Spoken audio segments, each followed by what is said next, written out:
Abalisa besolwa ngokuba yingxenye yethimba lezingede laseSARS sebekhululeke ngokusemthethweni. Inkantolo ephakeme iNorth Gauteng iwesule wonke amacala akade ebhekene nabo. INPA ivumile ukuthi awekho amathuba okuthi ingaphumelela ekushushiseni labalisa. Bebebhekene namacala okubalwa kuona inkohlakalo kanye nokulalela ingxoxo zabaholi bezombusazwe abathile. You are free to go.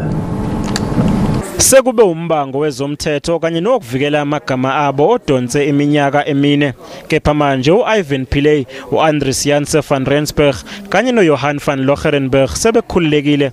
Izinsolo ezibhekiswe kubona zisukela ku-2007 lapho kusolwa ukuthi basungula ithimba lezingede ukuze balalele ingxoxo zosomabhizinisi kanye nabaholi bezombusazwe abathile kanye nokulalela ingxoxo zophiko lwama-Scorpions. There's no secret my clients were the victims of state capture. Look at what happened to SARS. SARS was decimated. SARS was at the forefront of revenue collection agencies in the world. Why? Because they were having an impact. They were able to recover funds from illicit trade. That didn't suit people. Owayengukhomishana weSARS uTom Moyane wavula leli cala esiteshini samaphoyisa saseBrooklyn ngo-2015. Abasolwa bavela okokuqala enkantolo ngoMbasa wango-2018.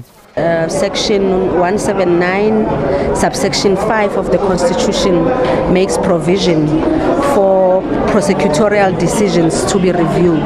This decision has been made at the apex office of the NPA, so we therefore regard this matter as finally laid to rest. Abameli balabalisa abathathu bathi asikafiki isikhathi sokuthatha isinqumo ngokumangalela umbuso njengoba besafuna ukugxila ekuvuseleleni yamagama kanye nokwethembeka kwabo emphakathini.